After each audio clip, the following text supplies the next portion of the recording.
This one's going to go deep down the rabbit hole.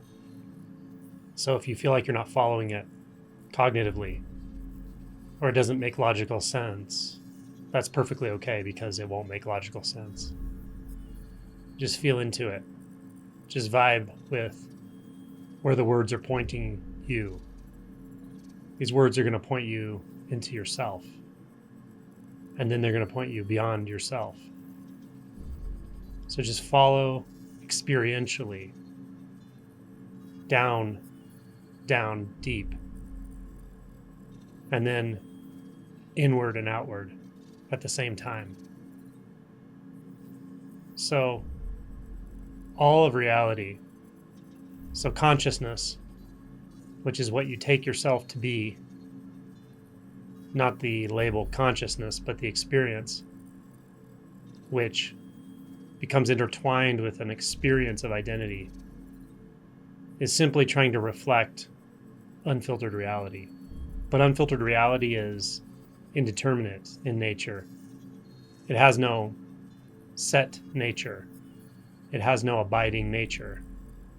So this reflection does its best to try to structure it in a way that it can relate to as a sense of self.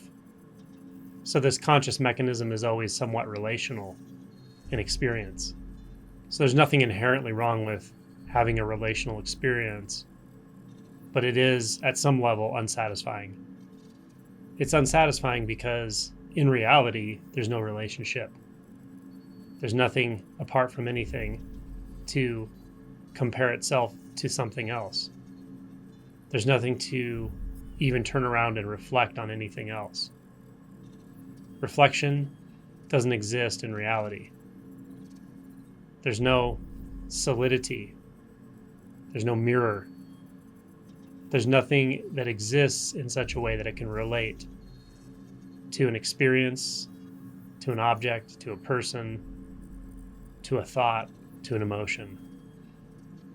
So what is it to be without any relationship? What is it to be without any relational experience? Well, it's not an experience.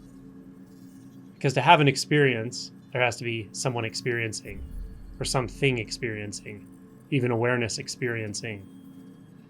And there has to be something to experience, even if it's a self-experiencing, such as formless awareness experiencing itself. So experience is out. Also, an experience suggests that there are other types of experiences, that this experience stands out in some sort of contrast to other possibilities. But in this strange world, there is no other possibility. There's no such thing as possibilities. There's no other. There's no self. So nothing relates, but it doesn't mean there aren't things. Yet things contain no substance and exist in no place. It doesn't mean there are no events. It just means events do not occur in time, and there's nothing apart from the event to observe it as an event. So now what can we say about this? Well, we can't say anything accurately, but we live it. Reality lives itself as reality. To say it's boundless says too much, because there's no possibility of having boundaries. So what does boundless even mean? To say it's centerless is saying too much, because then it's like the opposite of something, the opposite of having a center. But here there are no opposites. So where no opposites exist, what does center mean? What does centerlessness mean? What does self mean? What does no self mean? These end up being entanglements of mind. The experience is just what it is, but it's not an experience. The knowing is just what it is, but there's nothing to know. So we find ourselves here, but there's never a moment of arrival. There's never a point of arrival, and there's never a point of departure. So really, nothing can be said. Nothing needs to be done. Nothing needs to be undone. There's nothing that can be discovered, ultimately, because it's already your experience now. And because this is all-encompassing, and infinitely flexible.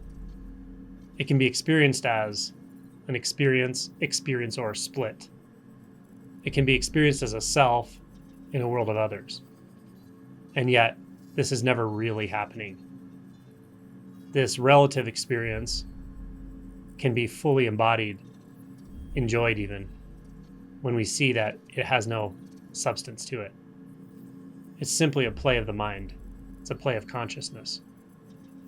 What's outside of consciousness doesn't need an experience. It's too real. It's not bound by being or non-being.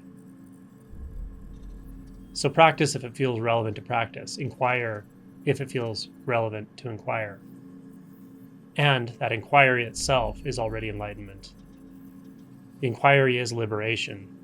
Suffering, pain, confusion, disorientation are all already liberated. Everything is self-liberating.